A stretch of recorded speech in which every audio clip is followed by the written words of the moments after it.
Só um minutinho para eu me organizar aqui, tá bom, senhores? Olha para a pessoa que está do seu lado e diz, é um privilégio estar aqui com você, só para eu me organizar, não tem nada a ver não.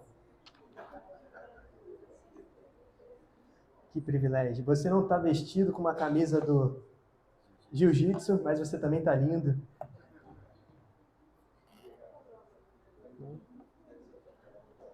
Senhores, ainda falando sobre o fato de a gente estar investindo em missões, o pastor soprou aqui no meu ouvido que ele esqueceu de falar que nós temos cantina. Olha, Ziane e todas as mulheres que estiveram aí durante a semana, muito obrigado por todo o esforço de vocês. Eu passei horas e horas no supermercado, né? De verdade, e acreditando que essas horas no supermercado era para investir em missões. Então, ao invés de lanchar em qualquer outro lugar, gaste o dinheiro aqui, porque de verdade tudo que a gente arrecada na cafeteria é para missões. Então, se você gastou ali R$1, esse R$1 vai ser para algum missionário, de alguma maneira, vai atingir missões. Então, aproveite, compre tudo que tiver ali, tem um monte de coisa. Durante esses 4 dias vai ter muita coisa diferente, que eu fiz muitas compras, de verdade mesmo. Então, e é sempre muito bom. Então, por favor, gaste seu dinheiro ali em missões. Senhores, eu quero orar de novo. Eu posso? Então vamos fechar nossos olhos. Senhor, meu Deus, nós te damos graças nessa noite. Nós te agradecemos, Senhor, por tudo que o Senhor tem feito já no nosso meio como igreja. Nós somos gratos por, de verdade, nós temos a certeza que estamos caminhando aquilo que o Senhor tem apontado para nós como caminho a seguir. Nós pedimos, Senhor, para que em nome de Jesus, hoje, por meio da Tua Palavra, nós possamos ser atingidos mais uma vez pelo Teu Santo Espírito, gerando, Pai, transformação no nosso coração, nos levando, Pai, de verdade, a um modo de viver diferente, a uma mentalidade diferente, e que nós possamos entregar nosso melhor ao Senhor, não só hoje, mas todos os dias, em nome de Jesus. Amém. Senhores, eu não planejei, né, mas, sem querer talvez, eu fui falando esse ano todo, que nós estamos aí em fevereiro, né? Sobre boa parte ali dos grandes personagens do começo ali da Bíblia, de Gênesis. Né? Então, Elitama, acho que estava em todas as pregações. A Elitama, de verdade, na Tarde com Deus, onde mais eu preguei? Acho que foi na Tarde com Deus, na abertura de culto e tudo mais. Então, eu falei sobre Abraão. Eu dei mole e não falei sobre Isaac. Olha que Isaac é um cara que, de verdade, assim, é uma figura de Cristo, né? Um tipo de Cristo espetacular. Porque alguns estudiosos dizem que Isaac, quando estava ali caminhando para o monte para ser sacrificado, ele tinha por volta de 30 anos. Outros estudiosos dizem que era um pouco menos, 16, mas independente se era um adolescente ou se era com 30 anos. Se for com 30, bate certinho com a história de quem que foi levado para ser sacrificado. Jesus. E aquela pergunta dita por Isaac ao seu pai Abraão é espetacular quando você olha para ele não como uma criança, mas como um adulto. Diz bem assim, olha pai, estou vendo aqui, né, tá a palha, tá o fogo, mas aí onde está o sacrifício? Não é uma pergunta, sei lá, tola feita dele, mas na verdade, para mim, lendo aquele texto, diante de tudo que eu já estudei sobre esse assunto, eu entendo que essa pergunta era de verdade ele dizendo bem assim, olha, eu estou entendendo que sou eu, tá bom pai? Estou entendendo que sou eu que vou lá para ser sacrificado. E ele continuou o caminho. Ele deixou-se ser amarrado pelo pai em cima da palha onde aconteceria o sacrifício. Ele deixou o pai vir com um instrumento para que pudesse matá-lo ali. Só que aí o anjo parou, né? Só que a história sobre Jesus, o anjo não parou. O Senhor veio e sacrificou o próprio filho por amor a nós. Então a história de Isaac é fantástica. Mas eu não falei sobre ela. Mas eu segui e falei também sobre Jacó e Esaú. Depois também falei sobre José na última terça-feira. E também falei muito sobre a perspectiva de José ser também uma figura de Cristo. E aí eu, pensando, né? Faz muito tempo que eu sei que eu vou pregar, não sei que dia da conferência, mas eu sabia que eu ia pregar, e eu pensando muito sobre tudo isso, eu falei, olha, acredito que seja uma boa pregar o próximo personagem depois de José, que é Moisés. Então hoje nós vamos falar sobre Moisés. Eu vou vir aqui com Moshe, Eres Codó. Esses aí vocês conhecem. Não vou vir com essa, mas nós vamos falar sobre Moisés. Beleza? Então é lá no comecinho, lá em Êxodo. Para a gente conectar a história de José com Moisés. José, então, o cara ali do Egito, o cara que fez com que a fome sobre toda aquela região ali fosse sanada, o Egito fica rico demais, tudo então agora é do Egito, o Egito está rico. E aí, José morre, todos ali os faraós que conheciam José, que respeitavam José, morrem também. Morre toda uma geração, passam-se anos e agora o povo hebreu está muito grande. E aí um novo faraó fala bem assim, rapaz, olha, vamos escravizar esse povo. E aí então começa uma escravidão do povo hebreu no Egito. Então é a partir disso, conectando as histórias. Beleza? E aí acontece na Moisés. E aí Moisés vem. Então vamos lá no capítulo 2.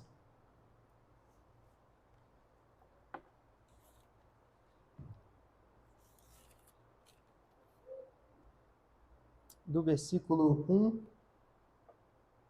até o versículo 10. Diz assim: um homem da tribo de Levi casou-se com uma mulher da mesma tribo, e ela engravidou e deu à luz a um filho. Vendo que era bonito, ele escondeu por 3 meses. Não sei, hein? Talvez aqui entre nós, poucos seriam escondidos por 3 meses. Né? Quando já quando já não podia mais escondê-lo, pegou um cesto feito de junco e vedou com piche e betume. Colocou nele o menino e deixou o cesto entre os juncos à margem do Nilo. A irmã do menino ficou observando de longe para ver o que lhe aconteceria. A filha do faraó descera ao Nilo para tomar banho. Enquanto isso, as suas servas andavam pela margem do rio. Nisso viu o cesto entre os juncos e mandou sua criada apanhá-lo. Ao abri-lo, viu um bebê chorando, ficou com pena dele e disse: este menino é dos hebreus. Então a irmã do menino aproximou-se e perguntou à filha de Faraó: a senhora quer que eu vá chamar uma mulher dos hebreus para amamentar e criar o menino? Quero, respondeu ela. E a moça foi chamar a mãe do menino. Então a filha do Faraó disse à mulher: leve este menino e amamente-o para mim. Eu pagarei você por isso. A mulher levou o menino e o amamentou. Tendo o menino crescido, ele levou a filha de Faraó, que o adotou, e lhe deu o nome Moisés, dizendo: porque eu te tirei das águas. Essa é uma história muito conhecida, talvez mais conhecida do que Jacó e Esaú e suas brigas, né, como eu tratei. Mas Moisés, tem até uma novela, né, que ficou muito famosa. No tempo que estava passando essa novela, que falava muito sobre esse caminho, eu esqueci o nome dela, na Record. Beleza, esqueci. Ou eu confundi. Os 10 Mandamentos. Oxe, aí. Eu estava morando com a minha avó, então eu via muito essa novela. Era um programa especial, assim, lá na casa da minha avó. Todo mundo parava, dava ali um horário, todo mundo tinha que ir para a sala da vovó e a gente assistia junto. Esse era o único programa que a gente fazia, porque logo depois meu avô já desligava a TV e dormia. E aí acabou. Mas essa é uma história muito contada por várias vezes, por muita gente. A gente conta para as crianças, todo mundo sabe dessa história. Mas eu quero fazer uma pergunta aqui para vocês, que não preciso levantar a mão e responder, mas quero que vocês pensem sobre. Qual é o verdadeiro privilégio de Moisés nessa história? O que é tido aqui como privilégio? Olha, eu não falei antes, mas todo criança, um homem que nascia, estava sendo morto. Todos estavam sendo mortos. Toda criança que nascia estava sendo morta. Qual que é o privilégio aqui de Moisés?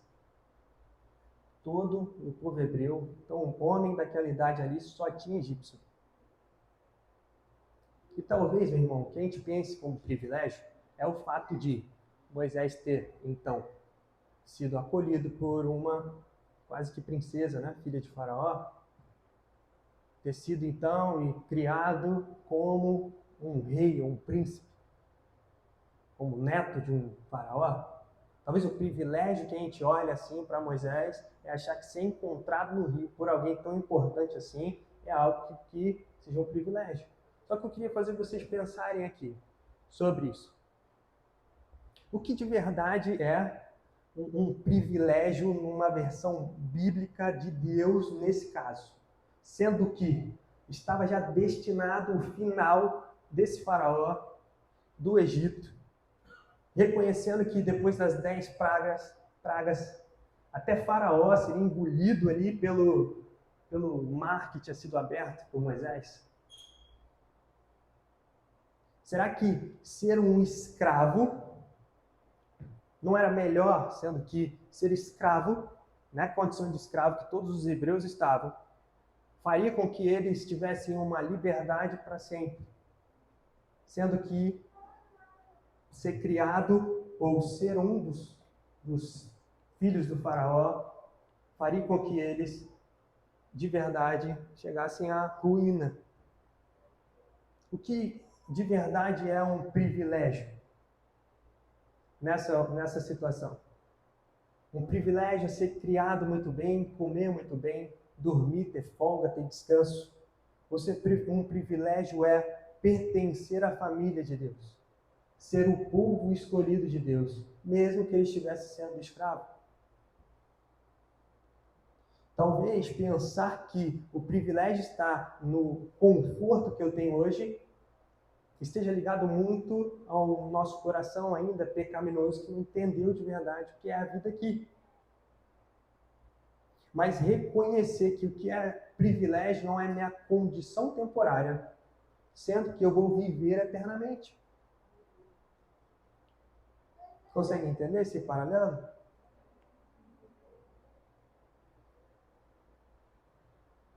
Pode ser que a gente esteja levando como privilégio uma condição de conforto do qual Deus não quer, ou do qual de verdade não é um privilégio.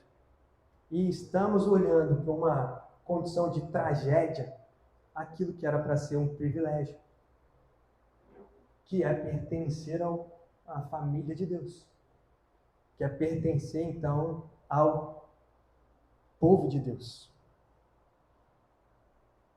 Porque, de verdade, assim, se a gente for olhar, esse povo, o Egito, os egípcios foram ali julgados e tudo mais, né, diante dessas 10 pragas, acabou ali com eles e tudo mais. E, poxa, ele é um povo idólatra, muito provavelmente esse acordo aqui dizendo bem assim, só os homens que nascerem vão morrer, é porque, meus irmãos, é porque muito provavelmente os egípcios usavam também das mulheres. Um povo que é escravo em todos os aspectos. Então, muito provavelmente, os egípcios vinham e dava certa idade, eles pegavam as mais bonitas para eles, ou algo assim. Sabe? Muito provavelmente, essa era a realidade. Então, por que eles deixavam? Porque não faz sentido, né? Porque era melhor matar quem pode engravidar, se ele quer que acabe ali, que não pare de crescer. Mas não, por quê? Porque eles provavelmente abusavam ali do povo hebreu. Mas o povo hebreu não é, ou o povo hebreu não é diferente em algum aspecto, ou há mérito no povo hebreu. Porque se a gente for olhar no decorrer da história, o tipo de pecado do qual o povo hebreu cometeu também, sabe? Não sei se vocês sabem, mas por algum tempo Moloque foi adorado entre o povo de Deus. E o sacrifício do qual Moloque pedia era o sacrifício de crianças. Outros deuses foram adorados em meio ao povo de Deus, e do qual o sacrifício que eles requeriam eram orgias, e por aí vai. E por aí vai. Então, não há um mérito no egípcio ou um mérito no povo hebreu, mas há, por meio da fé, há por meio de Deus, uma escolha divina de agraciar aqueles que querem ser agraciados. Ali, para ser um povo hebreu, para ser considerado hebreu, você precisava estar na descendência de algum deles. E hoje, nós também, pela fé, somos descendência de Abraão por meio do sangue de Jesus. E é o único ponto em que me torna, então, família de Deus e que me dá o privilégio, então, de, independente das circunstâncias que eu estou passando, entender de verdade que é um privilégio pertencer a isso aqui, é uma família de Deus. Que é um privilégio. e não tudo aquilo que, sei lá, que o mundo, que o Egito pensa como um privilégio ser. Amém? Que a gente possa, de verdade, parar de olhar para aquilo que é um privilégio como uma tragédia e parar de olhar para uma tragédia como se fosse um privilégio. Sabe por quê? Muitas vezes nós, indo mais profundo ainda nessa história, nós consideramos um privilégio realizar os nossos desejos, dos quais nós chamamos de sonhos, e que nós usamos a história de José, que era um sonhador, né? Todo mundo conhece a história de José como um sonhador, e aquele do qual realiza os sonhos do qual sonha. Só que a gente se perde, eu sou um do qual se perdeu nesse sentido. Que acreditou, olhando para José, que todos os sonhos que eu tinham a ver com os sonhos que Deus tinha para mim. Eu acreditei cegamente nessa história. Mas José sonhou um sonho que Deus deu a ele. E é diferente. Porque muitas vezes nós achamos que são sonhos dos quais Deus nos deu, mas são só o nosso desejo. E que tragédia é seguir os nossos desejos, seguir as nossas vontades. Que tragédia é. E que privilégio é seguir e realizar os sonhos que Deus tem para nós. Só que essa é uma questão que pode nos confundir, talvez. Quando a gente traz essa questão de, não, realização de sonhos, a gente olha muito para a minha própria realização, para o meu desejo cumprido como algo bom.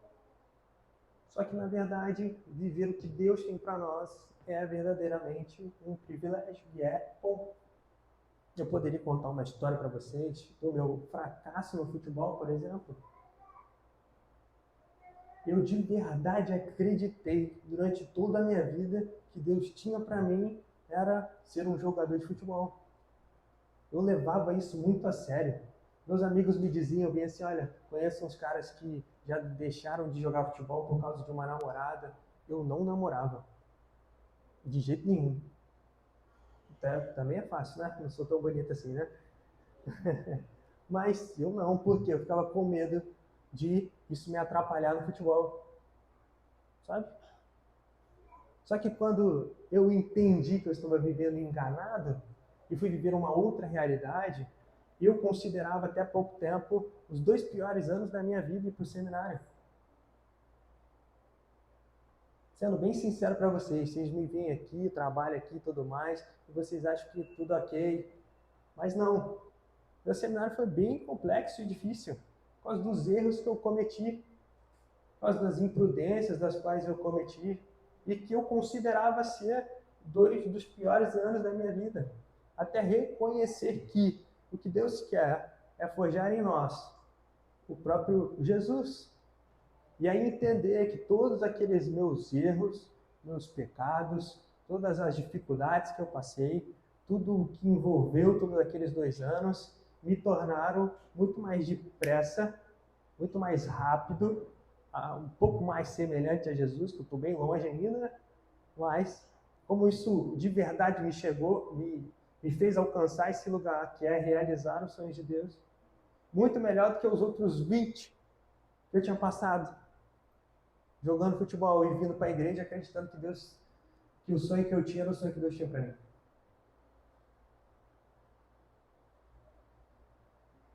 Vamos continuar com Moisés. Nós falamos do privilégio. E depois desse privilégio, Moisés cresce, passa 40 anos, ainda no verso 2, passa 40 anos que Moisés cresceu. Moisés já está com 40 anos, melhor dizendo.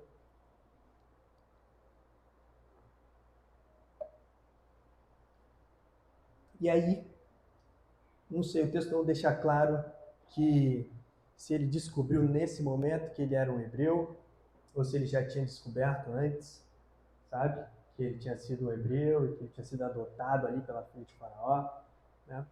Não deixar claro assim o texto sobre isso, foi uma descoberta e isso aconteceu. Mas ele aqui já sabe então que ele é hebreu e que ele tinha sido adotado.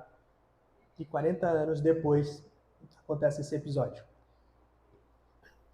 Certo dia, capítulo 2, versículo 11 e 12. Certo dia, sendo Moisés já adulto, foi ao lugar onde estavam seus irmãos hebreus e descobriu como era pesado o trabalho que realizavam. Viu também um egípcio espancar um dos hebreus. Correu olhar por todos os lados e, não vendo ninguém, matou o egípcio e escondeu na areia. Meus irmãos, quando nós estamos perdidos como eu estive, em descobrir se o que nós desejamos para nós é similar ao que Deus deseja para nós, se o que sonhamos para nós é similar ao que Deus sonha para nós, eu descobri um atalho aí, que se você fez Lidere 2, se você está fazendo, você vai ouvir também, que se chama um descontentamento santo. É olhar para uma situação e ficar indignado a ponto de você ter que fazer algo por ela. Amém? Simples descontentamento santo.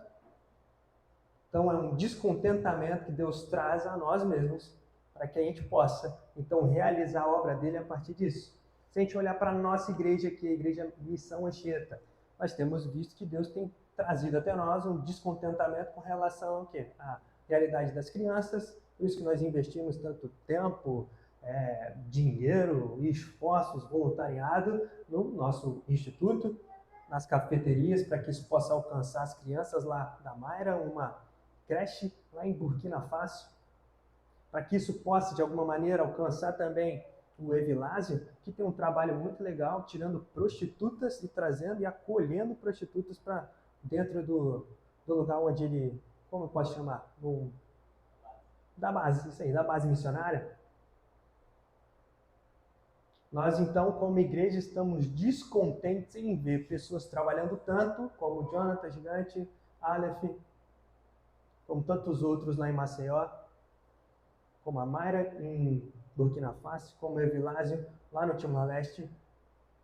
Nós, por estarmos descontentes com isso, nos movemos para ajudá-los. Entende? Havia em mim também, não foi só de prejuízo, de coisa ruim durante meus 2 anos no seminário, mas havia em mim também um descontentamento. Que eu acredito que, talvez citando aqui um exemplo para você, você também possa encontrar esse descontentamento em você. Se você não encontrar esse descontentamento em você, talvez você tenha que estar descontente por não ter nenhum descontentamento. Porque aí, de verdade, é um ego muito grande. É pensar só em você de um jeito muito sinistro. Né? Se não tem nada, se não passa uma criança e você fala bem assim, olha, meu Deus do céu, o que é dessa família? Você não vê uma mãe solteira e você fala bem assim, poxa, meu Deus, como vai ser a criação desse pai, dessa criança sem pai? Se você vê uma fatalidade, se isso não te comove, se isso não te traz nenhum descontentamento, de verdade, você tem que ficar preocupado por não ter um descontentamento. Mas eu tinha um, enquanto eu estava no seminário. E eu lembro que eu me mudei umas 3 vezes, mas um lugar que eu morei 1 ano e meio foi muito bom, onde nós tínhamos todo mundo tinha um quartinho e tinha uma área assim, tinha várias janelas, 3 janelas. E o nome da cidade é Belo Horizonte, né? E tinham belos horizontes ao redor. E ali, à tarde, a gente, de vez em quando dava, a gente tomava um café junto, ou a gente almoçava e ficava um pouco mais para conversar. E às vezes a gente subia para orar, um único lugar assim, eu não sei, no quarto, eu estava cansado de ver a mesma parede todo dia, eu ia para lá. E eu lembro de orar sonhando com o Senhor, né? Orar ali, sentar ali e ficar bem assim, poxa Deus, lá na minha igreja, acredito que a gente precise muito de implementar um curso de batismo. Acho que, não sei, eu lembro de um que estava acontecendo, não sei, Senhor, acredito que a gente precisa implementar isso, acredito, Senhor, que a gente precisa fazer, sim, lá um curso que demorasse, assim, 1 ano para a gente cumprir, para que a gente pudesse instruir a igreja e tudo mais. Eu lembro de ter orado por tudo isso. E quando eu voltei, passou um tempo, o pastor Marcelo veio e ele já veio já com isso, com todas essas coisas quase que prontas. E eu acredito que o meu descontentamento tinha muito a ver com o ensino, com de verdade fazer da minha igreja uma igreja mais profunda na palavra, no conhecimento de Deus, e não tão rasa. De fazer da minha igreja, dos meus amigos, dos meus irmãos, pessoas que conheciam mais a fundo o Senhor. Eu estava passando por essa oportunidade, eu tive esse privilégio lá. E então, era isso que eu queria apontar para meus irmãos. E eu tive então esse descontentamento. Mas, como nós vimos, Moisés tem um descontentamento, mas o que acontece? Ele mata um egípcio.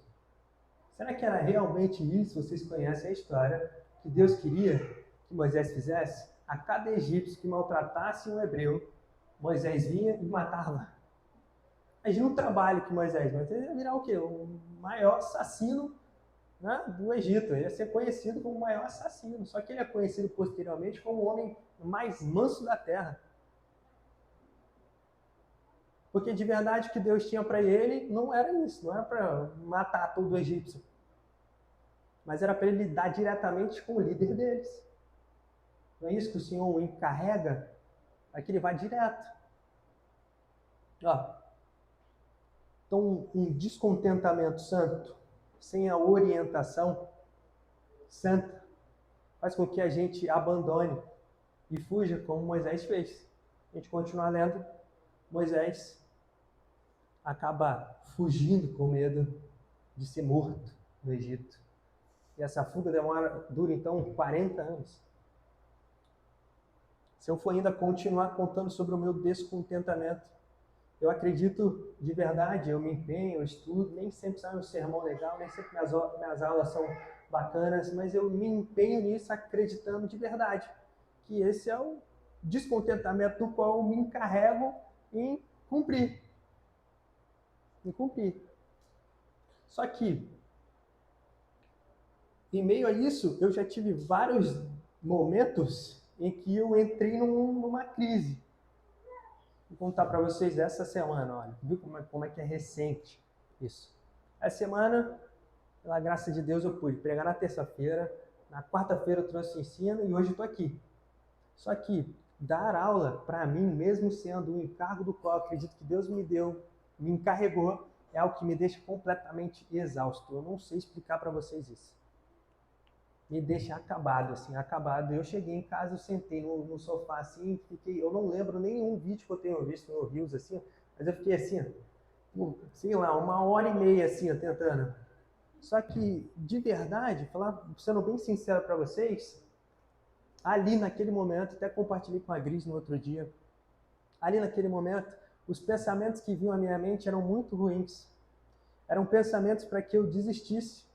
Eram pensamentos vindo bem assim, rapaz, vou ligar pro pastor. Como é que pode eu acreditar que eu sou chamado para isso, sendo que toda vez que eu acabo de fazer isso, eu fico nesse estado? Essa conta não bate. Eu estou exausto. E como? Eu não bati uma laje, eu não fiz nenhum esforço e eu estou acabado. Só que eu lembrei na hora sobre algumas coisas que eu li, uma orientação que eu tive. A primeira era sobre um equilíbrio no qual nós precisamos ter num relacionamento diário com Deus.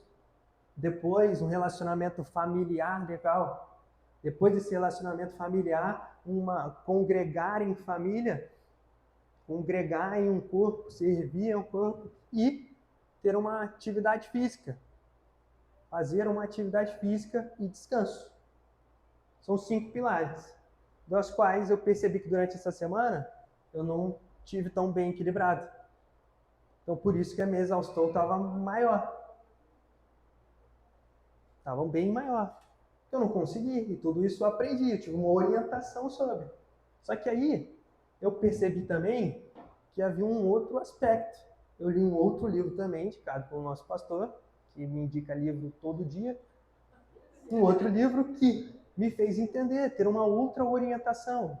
Eu percebi que aquilo não podia, que de alguma maneira, tento entender, a exaustão me levava a um baixar das minhas fortalezas, levantadas pelo Senhor de proteção, de pensamentos ruins. E toda essa exaustão me levava a baixar isso, e de alguma maneira eu ficava suscetível a acreditar em pensamentos que vêm muito provavelmente do inferno. E aí eu falei bem assim, não, eu li sobre isso, deixa eu orar aqui. Eu orei e acabou. Eu estava exausto do mesmo jeito, mas nenhum pensamento ruim mais veio sobre mim. No outro dia eu procurei a Evelyn, fui conversar, porque eu amo tempo de qualidade. Então conversei com a Evelyn a manhã inteira, cheio de sono, mas conversei com ela. Por quê? Porque isso foi renovando dentro daqueles 5 aspectos que eu falei do equilíbrio. Fiquei melhor, estou aqui pregando, e quando eu sair daqui eu vou estar bem. Entende? Porque eu tive o quê? Uma orientação para o cumprimento de algo que me deixa descontente. Porque se eu não tiver uma orientação santa aqui, vou usar assim, se eu não tiver, meu irmão, nem eu nem você não vai conseguir cumprir nada.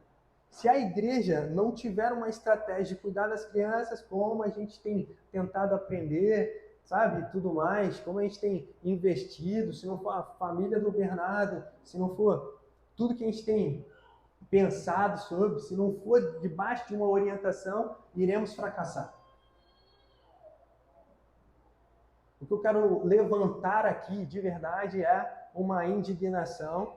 Vocês de verdade acreditem na indignação, no descontentamento que vocês carregam, e diante da fé nesse descontentamento, vocês possam buscar a orientação certa para que isso se cumpra, para que você realize. E não simplesmente olhe e tente resolver com as suas próprias mãos. Porque se você tentar resolver com as suas próprias mãos, talvez você fique igual o Moisés, fugindo. Talvez um descontentamento santo do qual você carrega, você já tentou, você já se programou para resolvê-lo, já tentou, levantou um projeto, ou bem assim, não, eu sonho em fazer isso, eu fazer dessa maneira, não sei o que, você se frustrou e hoje você nem pensa mais em fazer, você foge dele. Por quê? Porque você não teve uma orientação correta.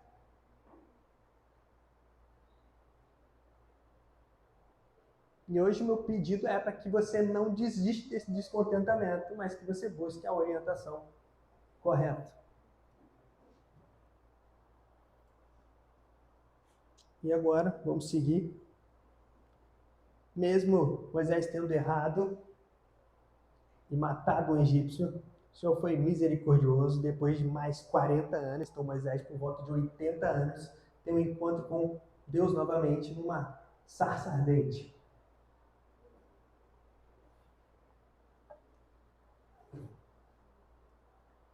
Começou 7h30, né? Então tem um tempinho a mais, né? Amém, meus irmãos? Carnaval, amanhã todo mundo dorme até um pouquinho mais tarde. Mentira, eu não sou de demorar, não. Vou ser rapidinho. Já estou no meu último ponto.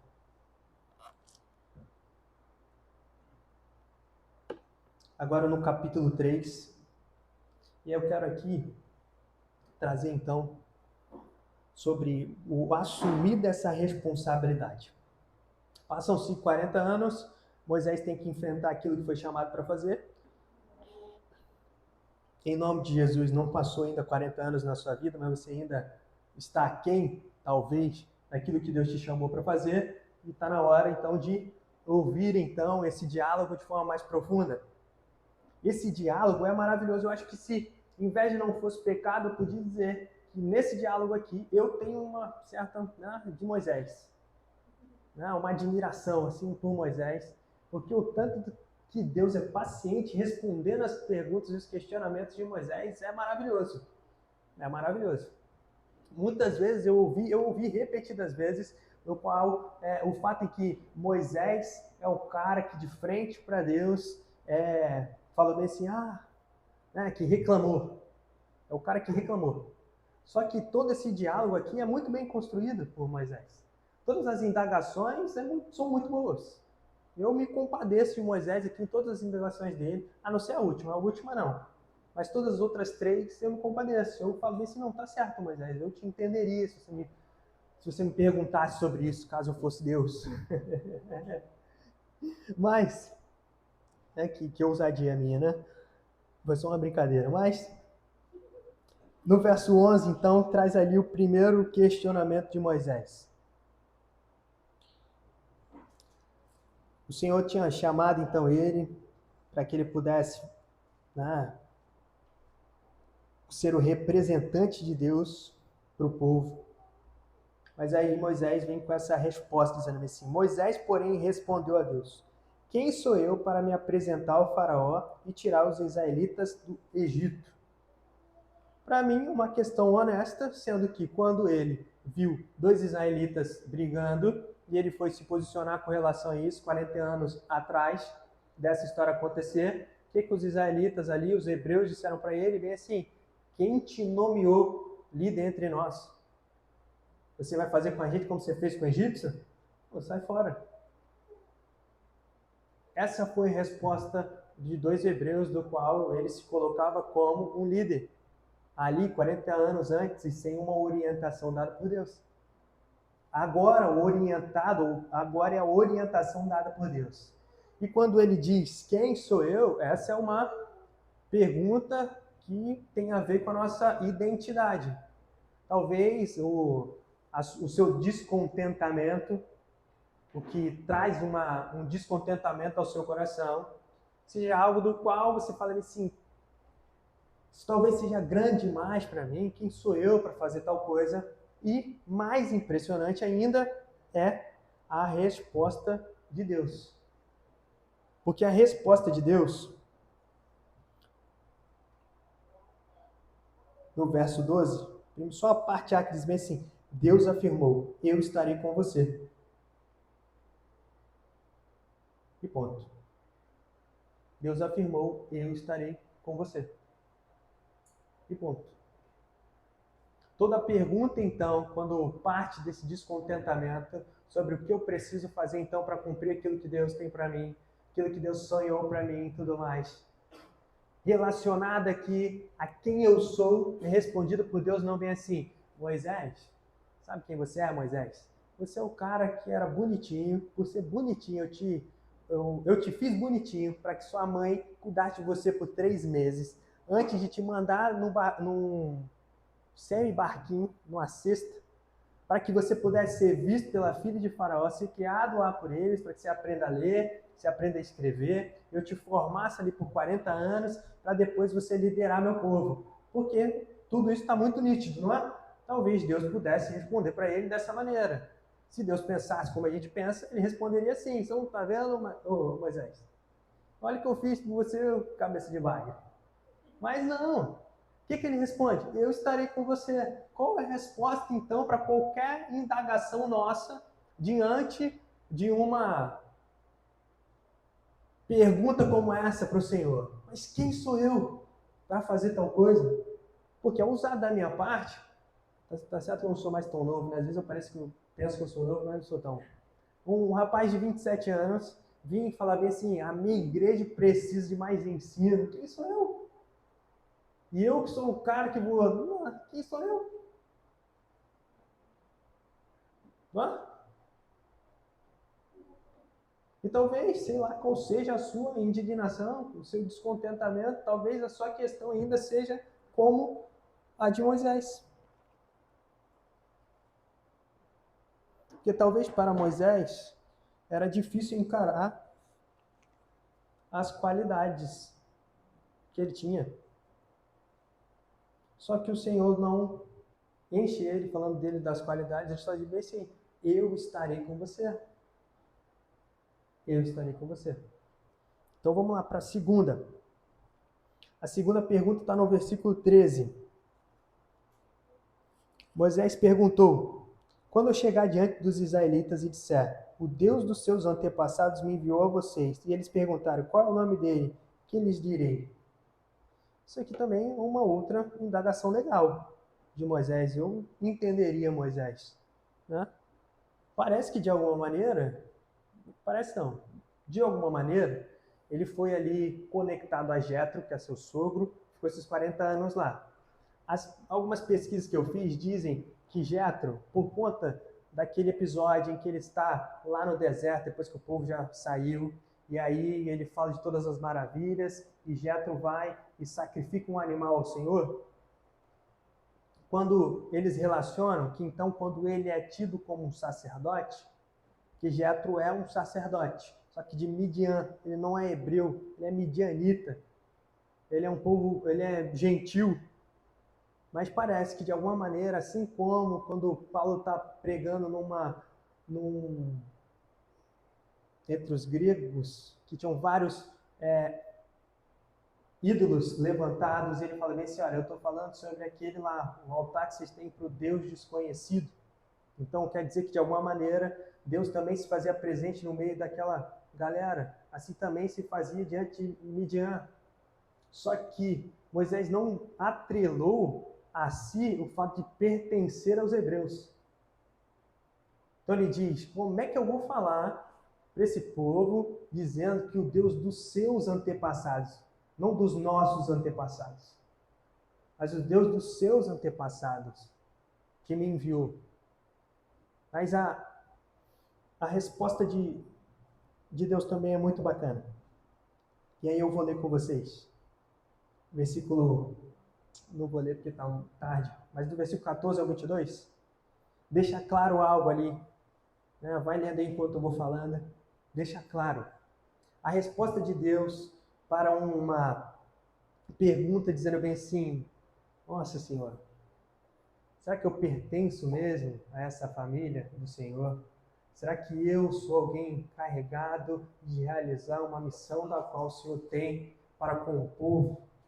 A resposta de Deus para isso não é bem assim. Sim, você é. Ele diz só assim, eu vou te encher de autoridade. Eu estou te dando a autoridade para tal. Se ele te encarregou, se ele trouxe o descontentamento ao seu coração, ele então também te dá a autoridade para tal. Da mesma maneira que quando nós cremos em Jesus, somos batizados, o que nós cremos que a partir disso, nós então somos revestidos de Cristo. E em nome de Jesus, nós temos autoridade para curar enfermos, para expulsar demônios e para realizar obras ainda maiores. Não é isso que a Bíblia nos diz? Então, da mesma maneira, a resposta, então, a Moisés, dizendo assim, será que esse povo é meu povo? Será que eu sou família com eles? Será que eu pertenço? Não é uma resposta direta dizendo sim, você pertence. Olha, só você ver lá, o seu pai era levita, a sua mãe também é da mesma tribo de Levi. Não, ele não responde isso, ele só diz bem assim, eu estou te dando a autoridade para tal. Então, ele continua. Êxodo 4, versículo 1. Moisés respondeu, e se eles não acreditarem em mim, nem quiserem me ouvir e disserem, o Senhor não apareceu a você? Mais uma indagação coerente. Não é coerente? Ele era um egípcio por 40 anos. Ele foi adotado. Ele sai de lá fugido. Quando ele volta, muito provavelmente ali, como todos da idade dele, homens, estavam mortos, ele vai lidar com um monte de mulher da idade dele e uns caras, ele já está com 80 anos, talvez, eu acredito que está matando ainda muita gente, né? Durante esses 40 anos. Então vai lidar só com gente mais velha, não vai lidar com gente muito mais nova, assim, que vai comprar junto com ele, não. Então é normal que ele dê essa indagação, essa pergunta, dizendo, poxa, e se ele falar bem assim, olha, o Senhor não apareceu a você, tá achando que você tem autoridade aqui? Você não tem, não. E a resposta de Deus é, eu vou te dar sinais e maravilhas, então, para provar que é você. Eu vou derramar sobre você graça, para que esse descontentamento seja, então, concluído, realizado, para que você continue e conclua a obra do qual Deus tem para você. E tudo isso, a gente pode, talvez, fazer um resumo aqui, para que a gente vá para um outro ponto e aí a gente termine. Quando Moisés pergunta sobre sua identidade, o Senhor não responde dizendo as suas características e qualidades, ele só diz, eu estou com você. Quando pergunta sobre sua parentalidade, dizendo, olha, eu pertenço mesmo a esse povo, eu sou povo seu, não sou, tudo mais, não sei, sou convertido ou não sou, fico nessa dúvida, um trevo. E aí o que Deus responde? Eu estou te dando autoridade. Eu nem sei se eu sou digno de ser seu filho, né? Como nós podemos hoje, uma nova versão atualizada. Nem sei se eu sou seu filho, e Deus responde, eu estou te dando a autoridade para tal. E se não acreditarem em mim, eu te dou então sinais e maravilhas. E onde eu quero chegar? Eu falei até com meu pai bem assim, pai, olha aqui que maneiro. Todas essas questões levantadas por Moisés são respondidas no Novo Testamento antes de alguém questionar sobre elas. Eu falei, eu nunca tinha pensado nisso, mas quando eu estava aqui escrevendo, eu falei, caramba, olha que maneiro. E meu pai falou assim, nunca vi também não, Luiz. Ninguém relacionar não. Quando meu pai fala assim, muito provavelmente pode ser uma heresia, né? Mas aí eu me certifiquei que não era. Me certifiquei que não era. Né? Não sei se vocês já relacionaram, mas existe uma mesma história contada em 4 livros diferentes do Novo Testamento. Os 4 evangelhos. Todas elas, todo o capítulo, começa sempre da mesma maneira. Tanto em Marcos, Mateus, como Lucas e João. Que é o fato em que Jesus foi ressurreto. Ele tinha morrido, 3 dias depois foi ressurreto. Em alguns desses, eles contam, em Lucas, por exemplo, ele conta ali a história da ressurreição e depois parte para Emaús e depois diz sobre o primeiro encontro que ele teve com os discípulos. Em João, do versículo 19 ao 23, ele conta também sobre o primeiro encontro que ele teve com os discípulos. Em Mateus 28, também diz sobre o primeiro encontro. E Mateus 16, sobre o primeiro encontro. Todos esses encontros não são nem completamente relacionados um ao outro, mas é interessante a gente pensar que todos esses livros, todo o Evangelho, todos os Evangelhos foram escritos posteriormente. Não foram ali na hora que estava acontecendo, alguém pegou, tinha um datilógrafo ali, não tinha. Eles foram escritos posteriormente, e muitos anos depois. Alguns 60 anos, né? O Evangelho, não lembro qual, mas por aí, é muitos anos. Beleza? Tanto que primeiro livro, que é uma carta no Novo Testamento, é um escrito por Paulo, o primeiro escrito assim. Então, quando Jesus estava, eles não estavam literalmente ali escrevendo, mas quando perguntado, talvez, eles foram lembrando, e ali há 4 visões ali do mesmo evento, do mesmo encontro. E quando a gente olha para esse mesmo encontro, o primeiro encontro de Jesus, então, com seus discípulos, eu quero ler 2 textos com vocês.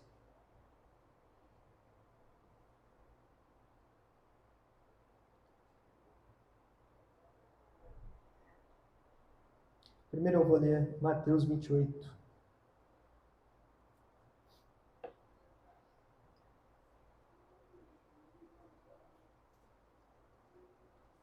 Versículo 16 ao 20.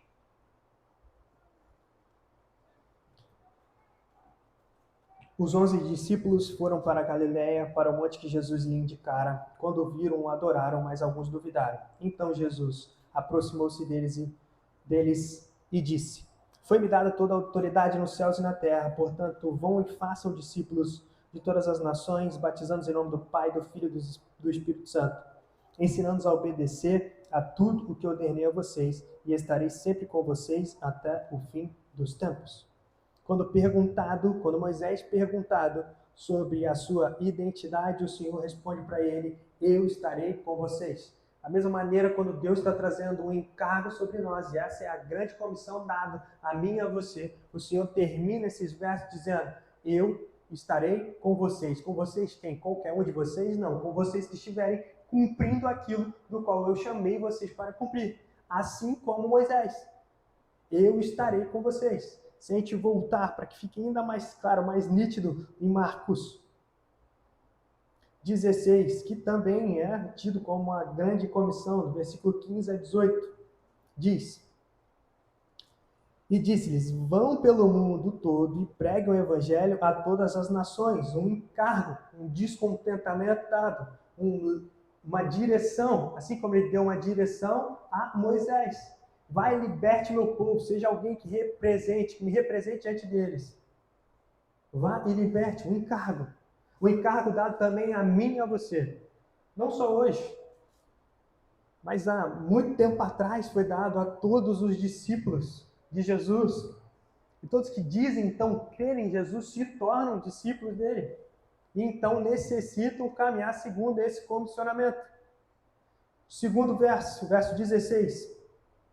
Quem crer e for batizado será salvo, mas quem não crer será condenado.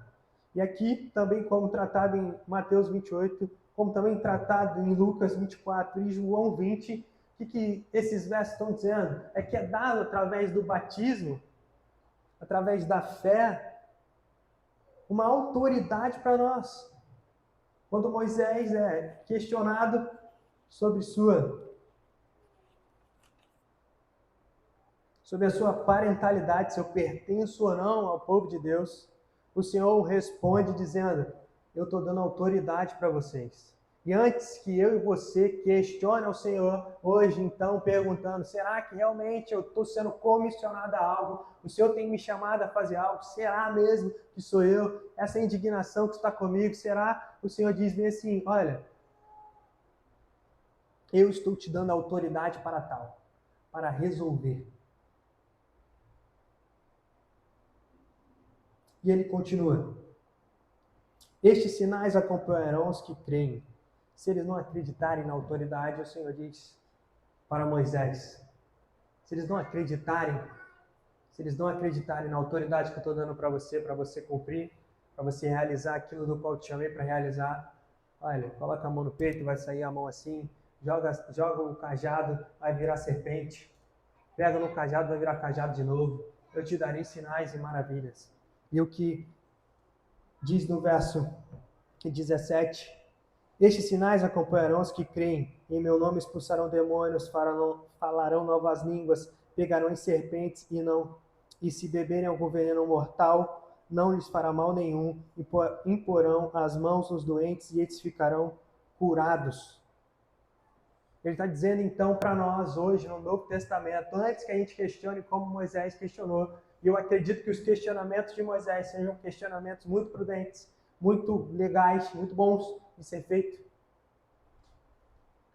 Antes que a gente questione, o Senhor já está respondendo todos eles, dizendo, olha, se o problema é uma questão em que você acredita que não é você, tem um problema aí na sua identidade, o Senhor já responde dizendo, eu estou com você. Você acredita que não tem autoridade, o Senhor, confundi, que não faz parte da família, do plano de Deus, o Senhor fala, eu estou te dando a autoridade.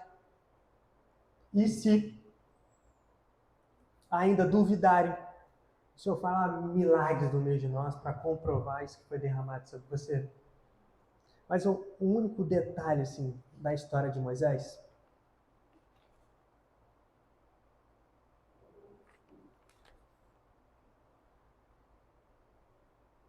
é no capítulo 4. E a gente vai terminar essa leitura. No capítulo 4, do verso 10 ao verso 13.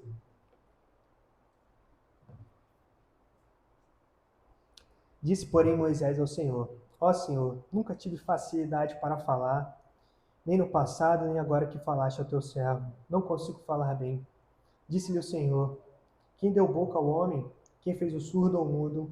Quem lhe concede vista ou torna cego? Não sou eu, o Senhor? Agora, pois, vá e eu estarei com você, ensinando-nos o que deve dizer. Respondeu-lhe, porém, Moisés, ah, Senhor, peço-te que envies outra pessoa. A única vez em que o Senhor se irou com as perguntas de Moisés foi quando ele foi covarde.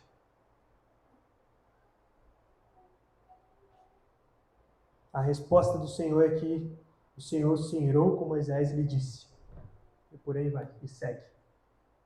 A única parte em que o Senhor se indigna com as questões de Moisés. A única parte que talvez hoje o Senhor se indigne é quando você e eu somos covardes diante daquilo que Deus nos chamou para fazer. Porque todas as outras questões levantadas, que são ok, o Senhor já respondeu antes mesmo de você questionar. Porque não tem ninguém aqui que nasceu na época de Jesus e está vivo até hoje. Antes de você questionar sobre a sua identidade, sobre o fato de pertencer ou não, sobre a autoridade, sobre se de verdade isso é um comissionamento vindo do Senhor, o Senhor respondeu. Mas a única que ele não respondeu é quando nós agimos com covardia. Porque muitas vezes não sei, eu vou até falar um pouco contra aqui, no meu próprio departamento, assim.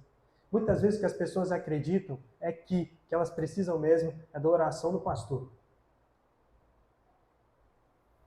Que eu preciso, o clima está muito pesado lá em casa, eu preciso da oração do pastor. O pastor foi lá, o pastor resolve. Em casos, sabe, novo convertido e tudo mais, você entende que realmente você precisa de um aconselhamento, uma orientação para como agir. Mas a autoridade do lar é dada para quem mora no lar. Para o homem, o sacerdote da casa, não é? Não é assim que nós aprendemos? Está correto? De verdade, assim, nós precisamos de orientação do nosso líder, do nosso pastor. Mas da oração do pastor na nossa casa? Não sei. Talvez não precise. Não posso generalizar, mas talvez não precise. Por quê? Porque muitas vezes nós achamos que nós precisamos de Moisés por nós. E nós nunca nos colocamos como Moisés por ninguém, nem pela nossa casa. Nós acreditamos muitas vezes que esse é um papel de outro. Não, pode deixar. Deixa as crianças lá. A tia Evelyn vai cuidar bem delas, vai ensinar elas o caminho do Senhor. Deixa os adolescentes com o Ícaro e com a Thaís. Eles vão levar os adolescentes para o caminho do Senhor.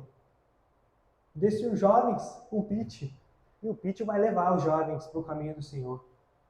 Como, na verdade, talvez seja um encargo de todos nós.